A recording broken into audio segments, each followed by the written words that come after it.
माननीय सभापति महोदय, आज इस पुराने वक्त की आखिरी रात में खड़े होकर इस नए वक्त के आगाज की नई सुबह के दिन मैं प्रधानमंत्री श्री नरेंद्र मोदी जी, हमारे अल्पसंख्यक मामलों के मंत्री किरण रिजिजू जी का मैं बहुत इस्तकबाल करता हूं।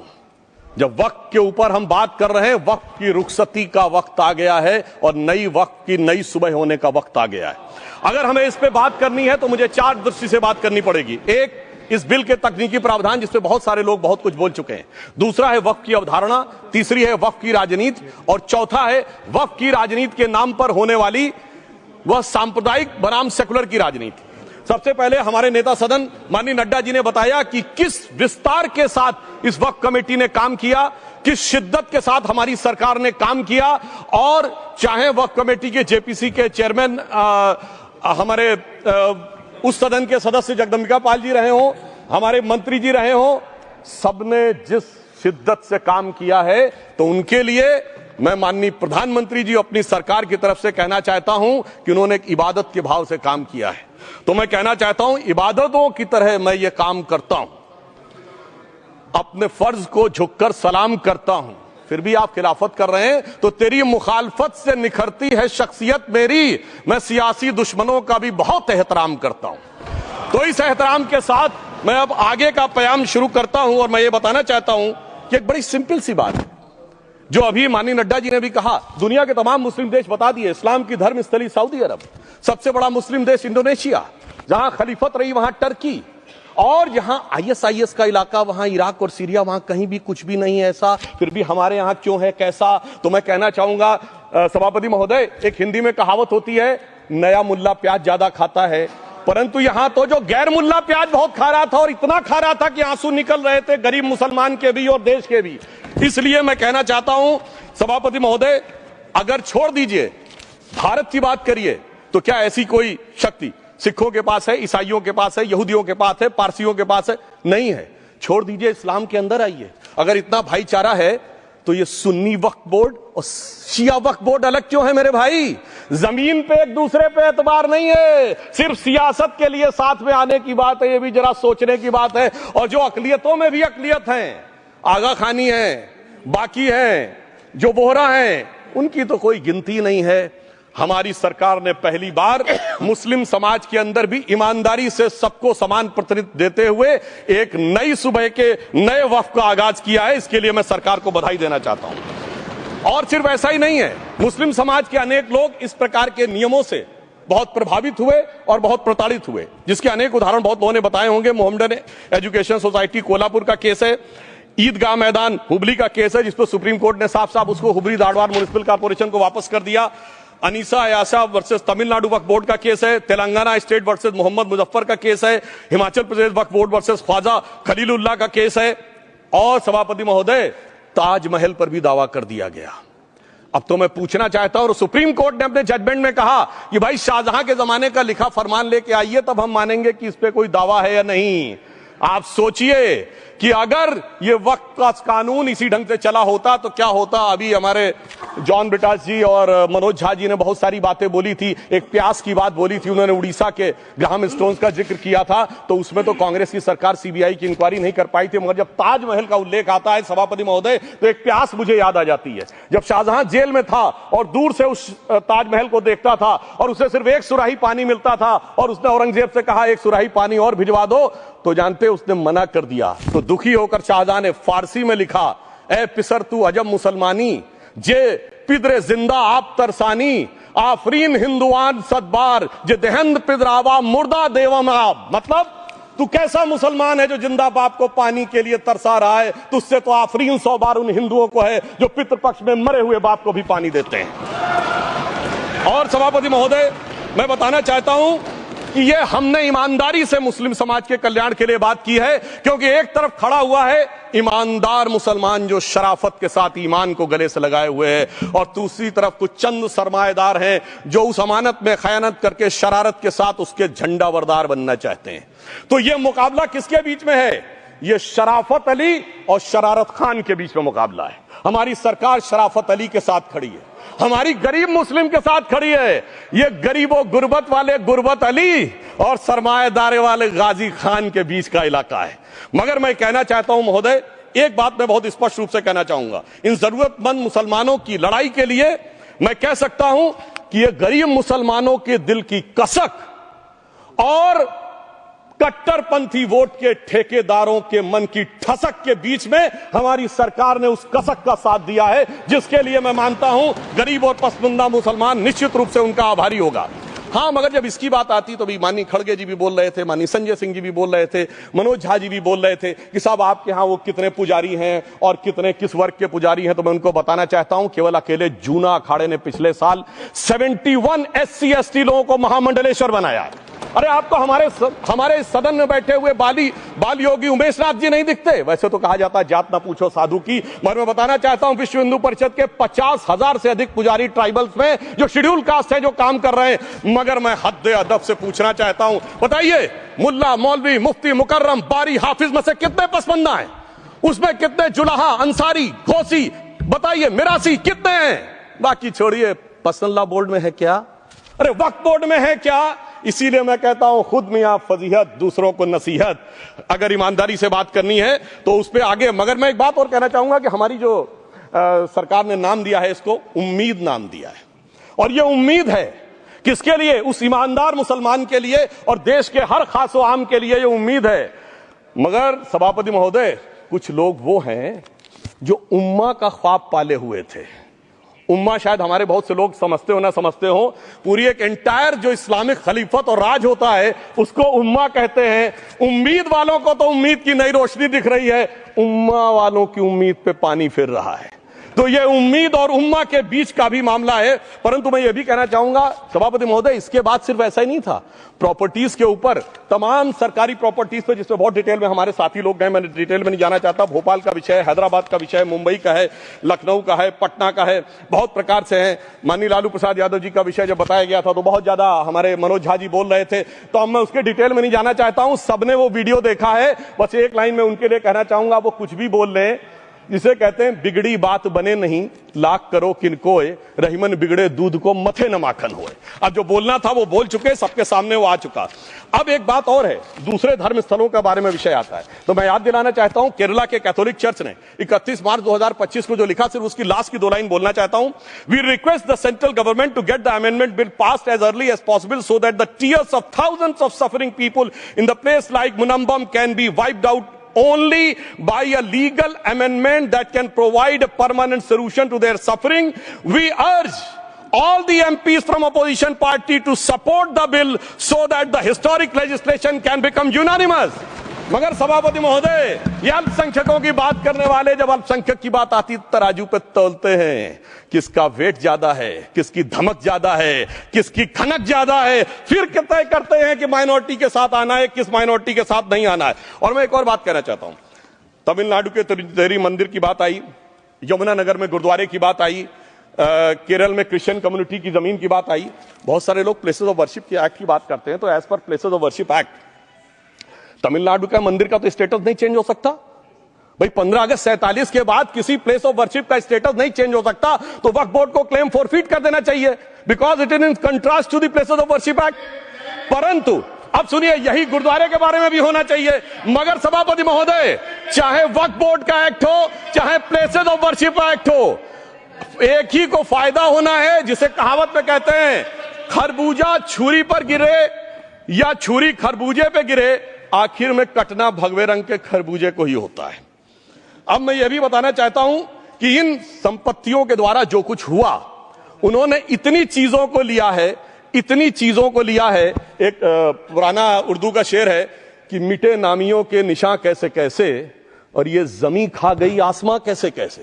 इस जमीन ने कैसे कैसे लोगों को अपने में समा लिया, इसकी तमाम तारीख गवाह है। अगर मैं इसमें बहुत डिटेल में जाऊंगा तो सदन का बहुत सारा वक्त जाएगा, परंतु मैं एक बात यह कहना चाहता हूं कि जब इतना ज्यादा आगे बढ़ गया तो फिर कोर्ट ने आगे इंटरवेंशन करना शुरू किया। मैं डिटेल में नहीं जाना चाहता हूं। अभी कार्तिकेय शर्मा जी ने बहुतों ने बोला सैयद फसल का case versus union of government, Allahabad high court के केस को कहा, मगर Bashir versus state of West Bengal case में उन्होंने बहुत क्लियर कट कहा है कि वक्त Waqf is not a religious denomination in accordance with the Article 26 of the Constitution, so the matter relating to the restricting the economic, financial, political and other sectoral activities that may be associated with religious practice under Article 25(2)(a) of the Constitution can be regulated by the state.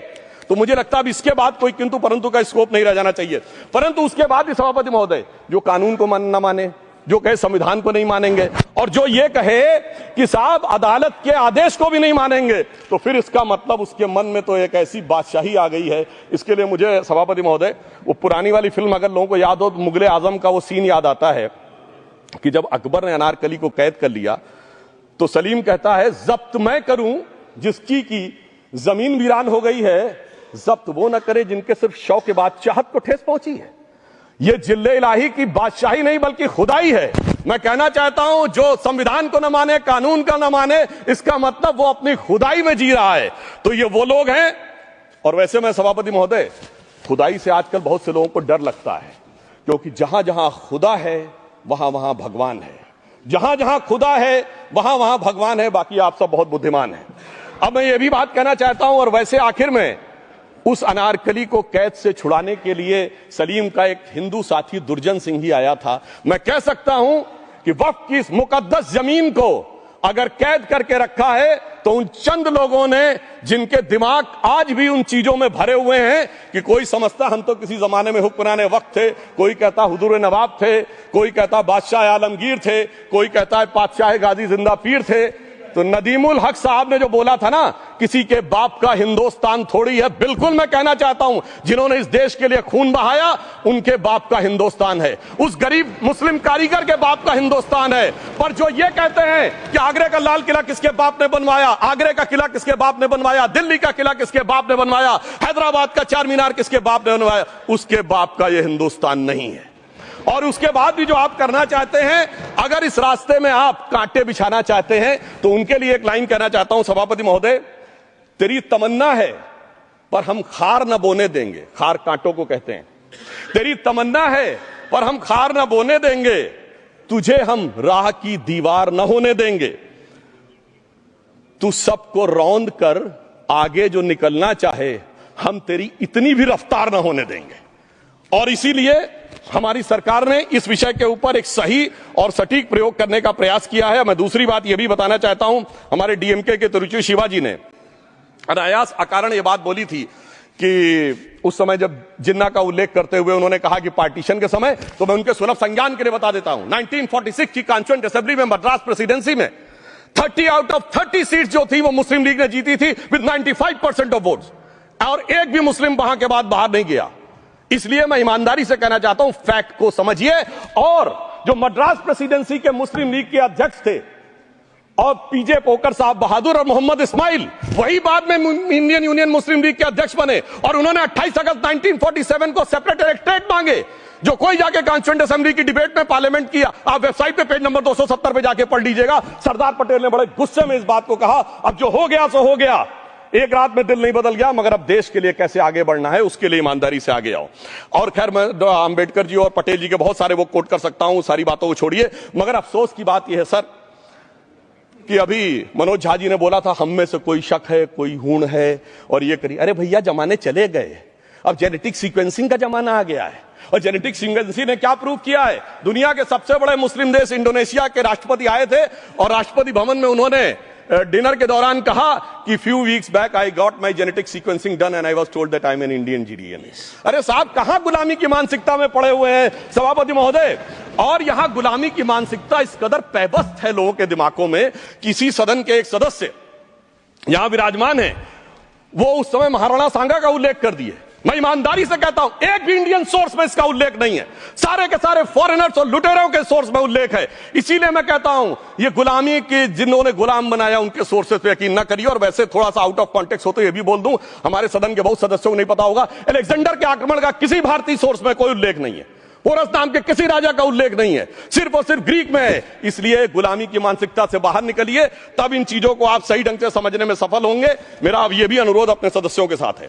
वक्त की अवधारणा के बारे में बहुत कुछ बोला जा चुका है कि ओरिजिनली कहां से आया, पर मैं इतना कहना चाहूंगा, सबसे पहले वक्त का उल्लेख आता है जब ससनिड एम्पायर को खलीफा उमर ने कैप्चर किया तो आज का जो सदन इराक है उसके इलाके को उन्होंने वक्फ डिक्लेयर किया और वो स्टेट के द्वारा कंट्रोल होता था। स्टेट के बारे में माननीय नड्डा जी ने अभी बताया कि बड़े बड़े देशों में किस ढंग से होता था। सर सैयद अहमद खान ने भी वक्फ को मूल इस्लाम का हिस्सा न मानते हुए इसके लिए मुजार शब्द कहा है जो शरिया के अंतर्गत आता है, और इसी के लिए उन्होंने फतवा आलमगीरी को भी कोट किया था।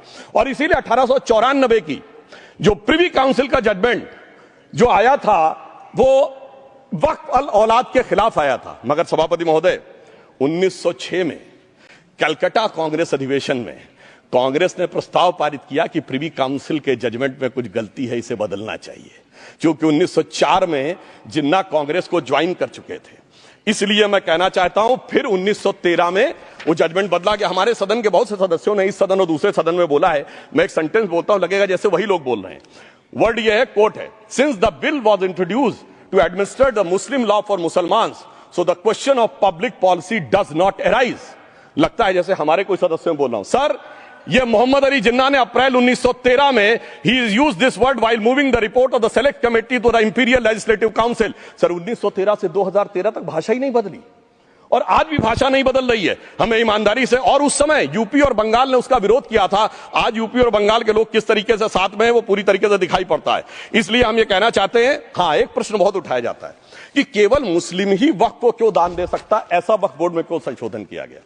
मैं ईमानदारी से कहना चाहता हूं, ऐसा नहीं कि मैं इस्लामिक मामलों का बहुत बड़ा आलिम फाजिल जानकार हूं, मगर इस्लाम में बहुत साफ मान्यता है कि जो गैर मुस्लिम है उसकी इबादत अल्लाह कबूल नहीं कर सकते, उसकी दुआ कबूल नहीं होगी तो दान कैसे कबूल होगा। साहब, हम इस्लामिक भावना का सम्मान कर रहे हैं।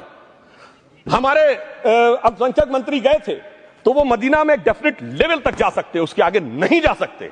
अगर इबादत की इजाजत नहीं है तो साथ जायदाद की इजाजत कैसे हो सकती है। मुस्लिम भावना का सम्मान है, और अगर है तो कोई मुल्ला मौलवी मुफ्ती मुकर्रम बारी आज आके बता दे कि कबूल हो सकती है दुआ, तो हम दान भी कबूल करने के लिए तैयार हैं। और तो और छोड़िए साहब, जब आप कहते हैं कि हर चीज हलाल होनी चाहिए, तो साहब हलाल करने की प्रक्रिया नहीं, हलाल करने वाला भी मुस्लिम होना चाहिए, तब वो हलाल होता था।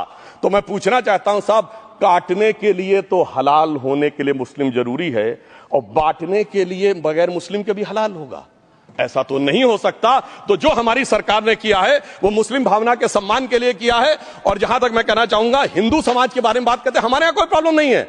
हमारे यहां कोई ऐसा नहीं कि हज पे कोई गैर मुस्लिम नहीं जा सकता। हमारे देखिए कुंभ में 50 लाख विदेशी आए थे और किसी से नहीं कहा या कन्वर्ट हो जाओ।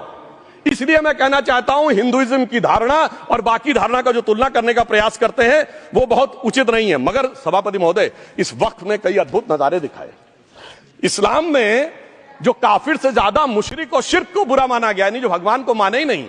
यहां देखिए वो लेफ्ट के लोग जो कहते धर्म एक अफीम है, वो आज खुदाई खिदमतगार बन के खड़े हो गए। सोचिए कैसा बदलाव आया है। और सर, मुझे एक और चीज नजर आती है, एक पुराना गीत था, वक्त ने किया क्या हसी सितम। तो आज मैं कहना चाहूंगा, वक्त ने किया क्या हसी सितम कि मुस्लिम लीग और शिवसेना मिलके हो गए हम।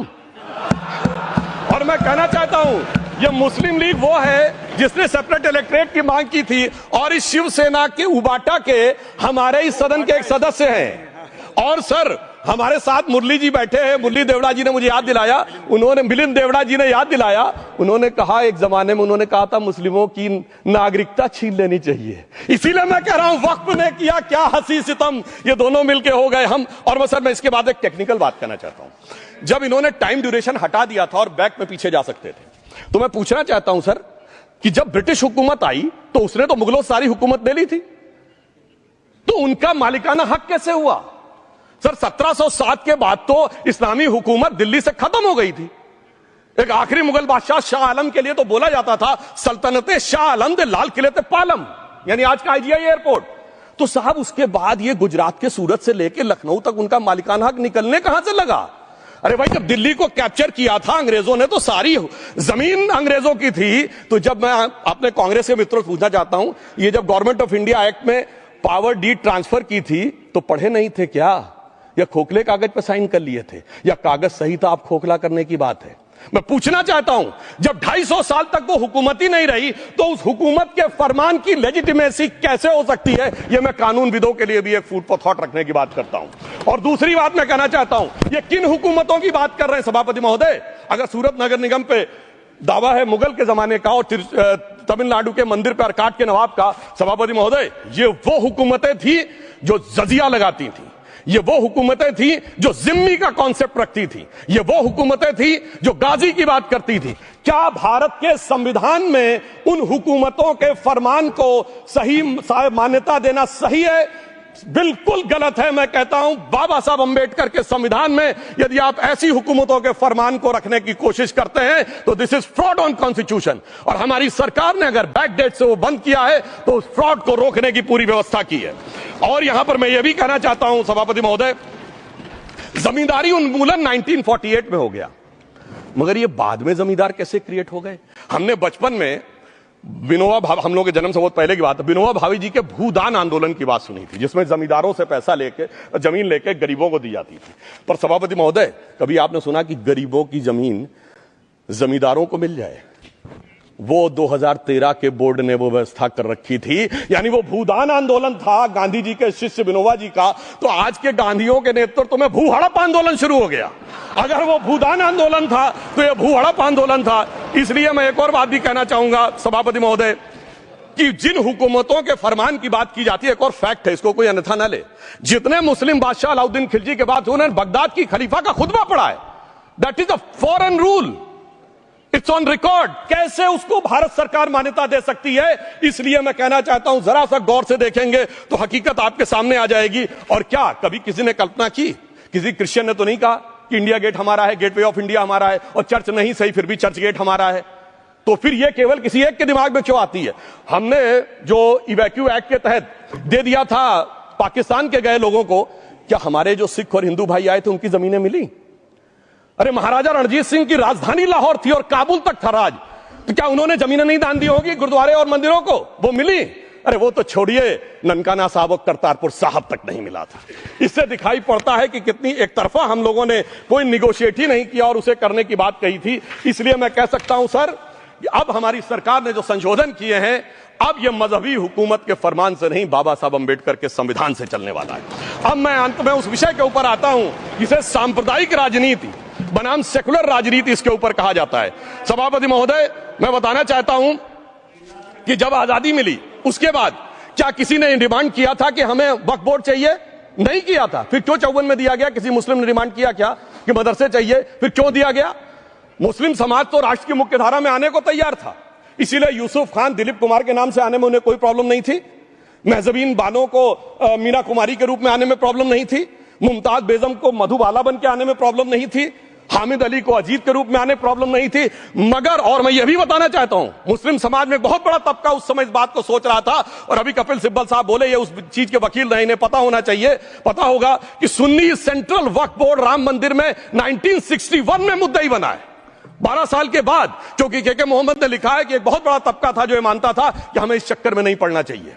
मगर अफसोस कि वही लेफ्टिस्टों, सेकुलरिस्टों ने उनको समझाकर इस मुकाम तक लाकर खड़ा कर लिया। अब यहां मैं एक और बात कहना चाहूं, खैर छोड़िए उन सरकारों ने बाद में क्या दिया, मगर उसके बाद सुनिए, इंदिरा जी के जमाने में मुस्लिम पर्सनल लॉ बोर्ड आया, तो राजीव जी के जमाने में शाहबानो केस आया, तो नरसिम्हा राव के जमाने में 95 का एक्ट आया, तो मनमोहन सिंह जी के जमाने में 2013 का एक्ट आया, मगर इलाज नहीं निकला।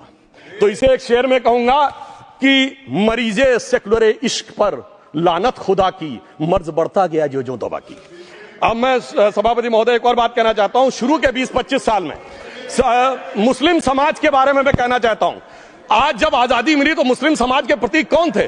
उस्ताद बिस्मिल्लाह खां, उस्ताद फरीदुद्दीन डागर, उस्ताद बड़े गुलाम अली, उस्ताद जाकिर हुसैन, जिनकी अभी कुछ दिन पहले डेथ हुई, बड़े बड़े नगमा निवार, हसरत जयपुरी, मजरूर सुल्तानपुरी, साहिर लुधियानवी, कैफी आजमी, जोश मलियाबादी, जिगर मुरादाबादी। अब सर क्या हो गया? तब मुस्लिम समाज इन अदब के शाहकारों के साथ जोड़ा जाता था, आज मुस्लिम समाज का नेतृत्व किन लोगों के साथ जोड़ता है? इशरत जहां, याकूब मेनन, मुख्तार अंसारी, अतीक अहमद, दाऊद इब्राहिम, कौन जोड़ रहा है ये? तब से सर, जब से ये सेकुलर हो गया देश 1976 से और सेकुलर सियासत शुरू हुई, उसने ले जाकर इनको इस मुकाम तक पहुंचाया।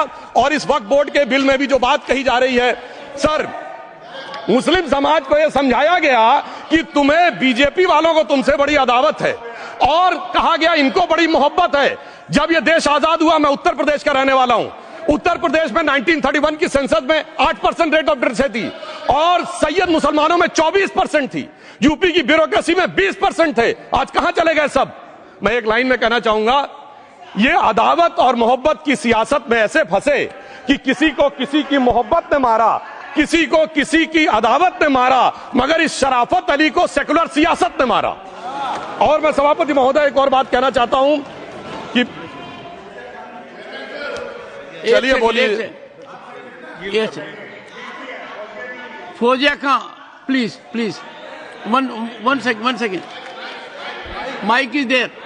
यस, ये बोल रहे हैं मुस्लिम समाज आज का इशरत जहां और फलाना टेररिस्ट के साथ नाम जोड़ रहे हैं।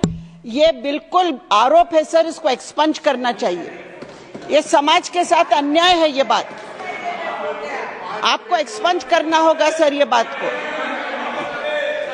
एक honourable member, if you would carefully go through what Sudhanshu has said, I am sure you will appreciate his spirit. Just think for a moment. He has not cast any aspersions. Sudhanshu, go ahead. Time में जवाब दूंगा और उसके बाद ये हमारा सदन माने ना माने, जो देख रहे होंगे उनके लिए कहना चाहता हूं sir, doctor APJ Abdul Kalam. One second. काहे परेशान? Vaiko ji, honourable member, Vaiko ji, oh my God, Vaiko ji,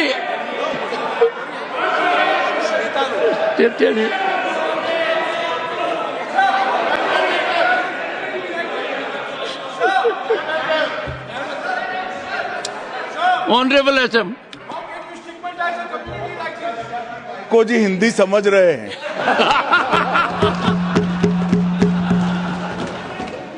One second. Fauziya Khan, one second. First, I think. One second. Sir क्या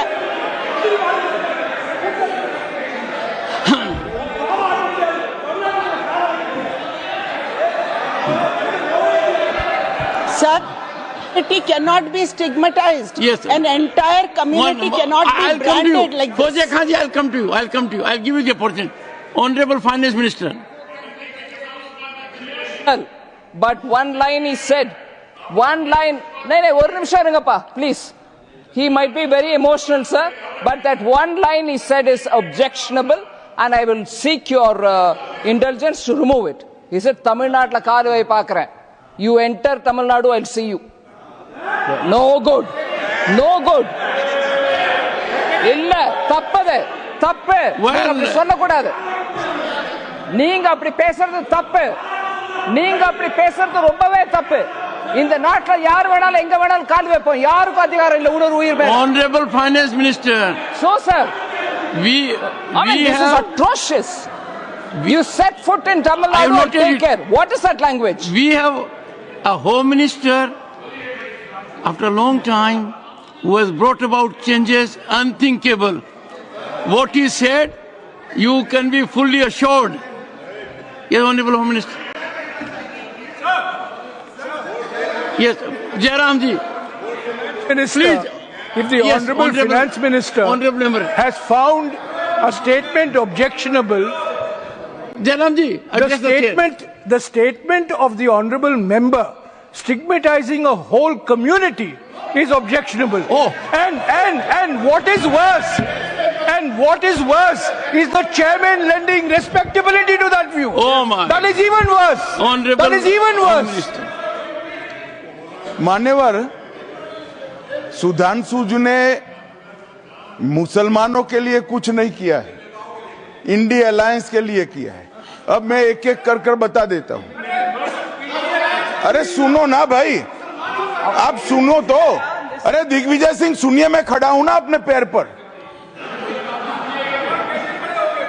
मान्यवर, सुधांशु जी ने कहा इशरत जहान, यही एनसीपी पार्टी ने इशरत जहान के घर पर जाकर रुपयों का इनाम भी दिया था और उसको शहीद बताया था।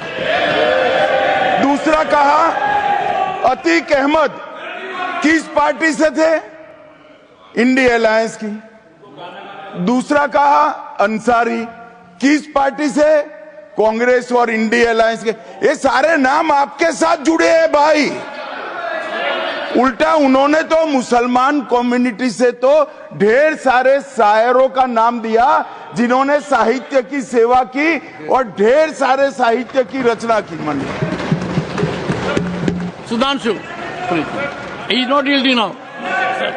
सुधांशु। सबसे पहले मैं तमिलनाडु का जवाब देना चाहता हूं। Yes. सभापति महोदय, तमिलनाडु से ही डॉक्टर एपीजे अबुल कलाम थे और मैं सारे सदन से कहना चाहूंगा डॉक्टर कलाम का नमाज जनाजा और याकूब मेनन का नमाज जनाजा एक ही दिन हुआ।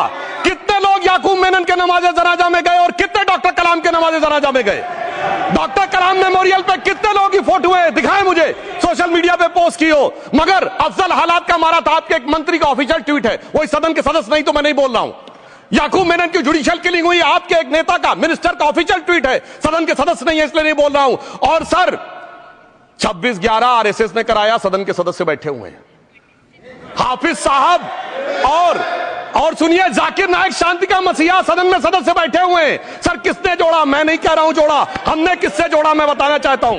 मैं अपनी बात, सर मैंने नाम किसी का नहीं लिया। सर आपने उड़ता तीर क्यों पकड़ लिया? सर मैंने नाम नहीं लिया, उड़ता तीर क्यों पकड़ लिया? सर मैं पूरी बात करूं। सर मैं कहना चाहता हूं हमारी सोच मुस्लिमों के बारे में और इनकी सोच में क्या अंतर है। देखिए जिन लोगों ने मुस्लिम हिस्ट्री नहीं पढ़ी उन्हें मैं बताना चाहता हूं। एक दो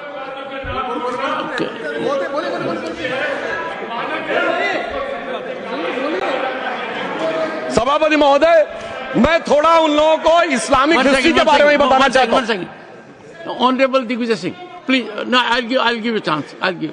ऑनरेबल दिग्विजय सिंह जी। माननीय सभापति महोदय, जो माननीय सदस्य ने बात कही है, मैं सुन रहा था डॉक्टर त्रिवेदी जी की बात। उन्होंने कहा था ऐसे ऐसे ऐसे मुसलमान हम लोगों के साथ हैं और वैसे वैसे मुसलमान इन लोगों के साथ हैं। बात यह है कि आपने जिस तरह से इस पूरी बात कही है ये घोर आपत्तिजनक है, अपमानित करती है और जो माननीय सदस्य ने भी मेरे बारे में भी कहा है मैं उनके निंदा करता हूं। Honourable home minister, honourable home minister, honourable home minister, एक सेकंड।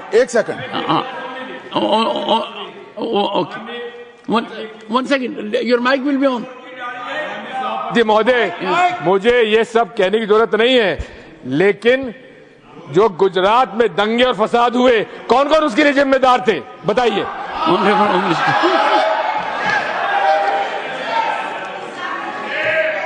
मान्यवर, मैं ध्यान से बारीकी से पूरे संवाद को सुन रहा हूं। माननीय सदस्य सुधांशु जी ने दिग्विजय सिंह का नाम नहीं दिया। अब वो खड़े होकर कहे मेरे बारे में कहा, इससे साबित हो गए। और अभी भी मौका है, आपने नहीं कहा है कि 26/11 के हमले में आरएसएस का हाथ था, तो अभी खड़े होकर माइक चालू कराकर बुलवा दीजिए। माननीय और आपत्तिजनक बात है, मैंने ये बात कभी नहीं कही है, ये आप लोगों का प्रचार है। मेरी आपत्ति इस बात की थी कि सभी माननीय सदस्य ने और बात कही है कि अब हमारे तरफ ऐसे ऐसे मुसलमान थे और वैसे वैसे मुसलमान हम लोग की तरफ थे। ये पूरे समाज के साथ, पूरे अल्पसंख्यक समाज के साथ अपमानजनक बात है। और माननीय सभापति महोदय, आप बताइए, माननीय गृह मंत्री जी, आप वहां पर थे, गृह मंत्री थे जब दंगे हुए थे, तो आप लोगों का क्या रोल था ये जन जाहिर करें। होम मिनिस्टर, इनको मेरा हवा ऐसा है कि मैं ही दिखाई पड़ता हूं। आपकी सुनिए, अब सुनिए ना दिग्विजय सिंह, सुनिए, एक मिनट सुनिए। दंगे शांत होने के बाद 18 महीने के बाद मैं गृह मंत्री बना। दंगा हुआ तब मैं गृह मंत्री नहीं था।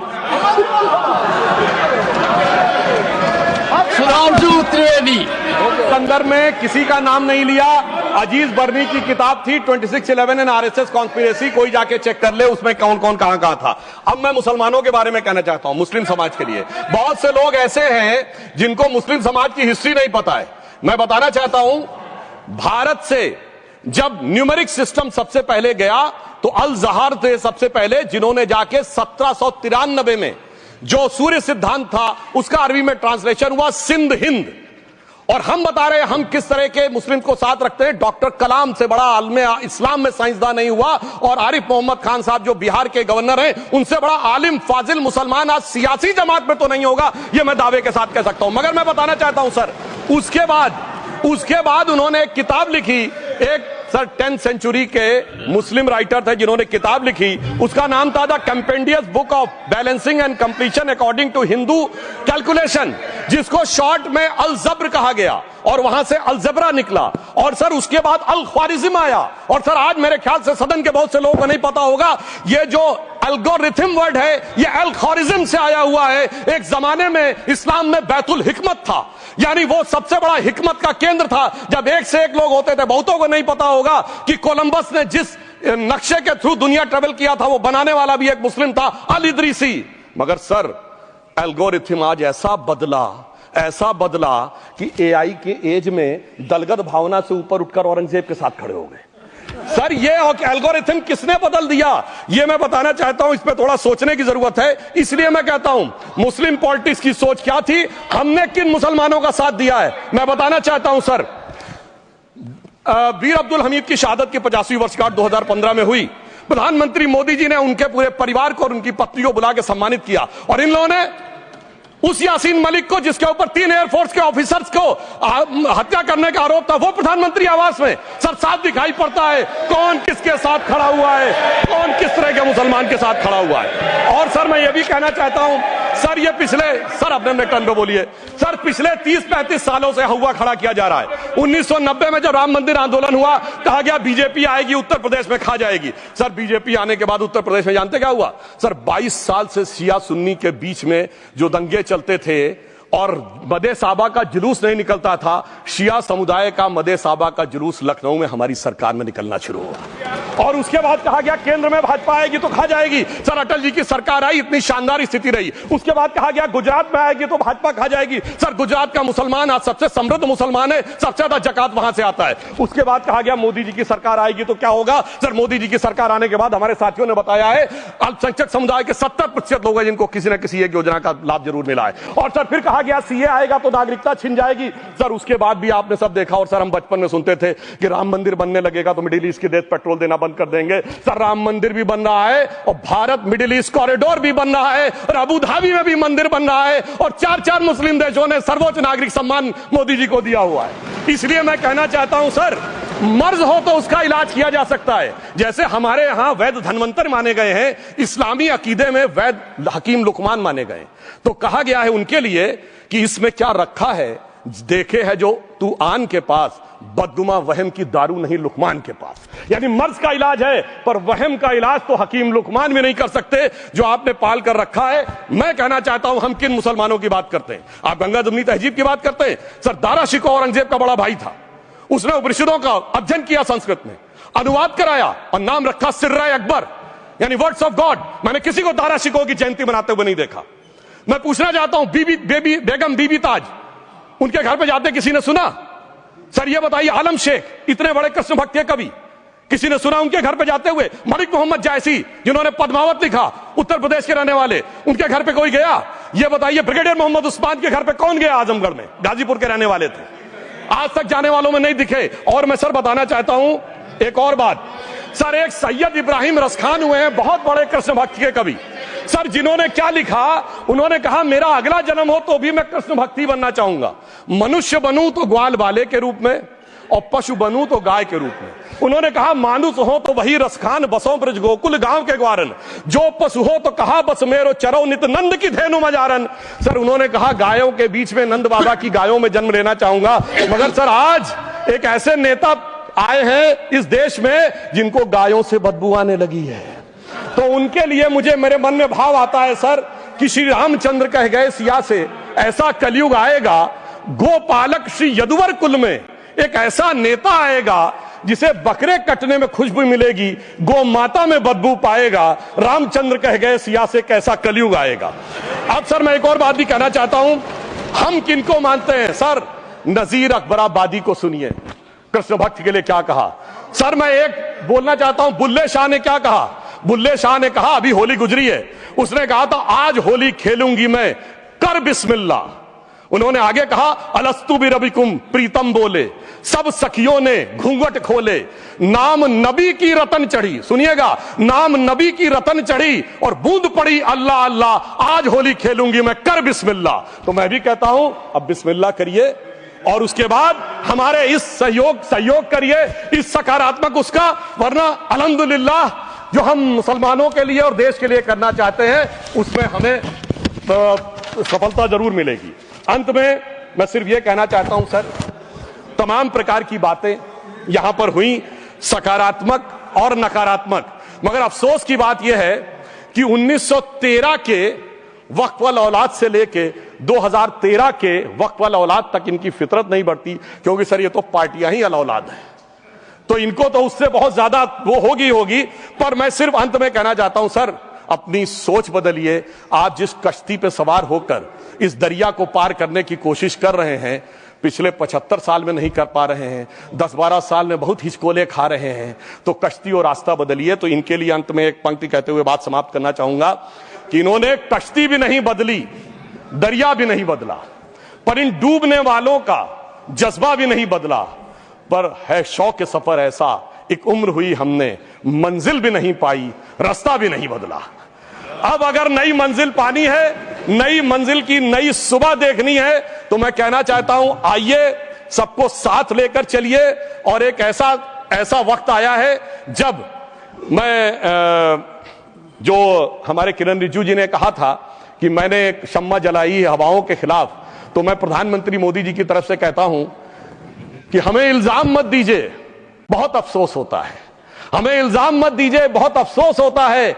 बड़ी तरकीब से कश्ती यहां तक लेके आए हैं और बदल देते हैं हम दरिया की लहरें अपनी हिम्मत से, आंधियों में भी अक्सर चिराग हमने जलाए हैं।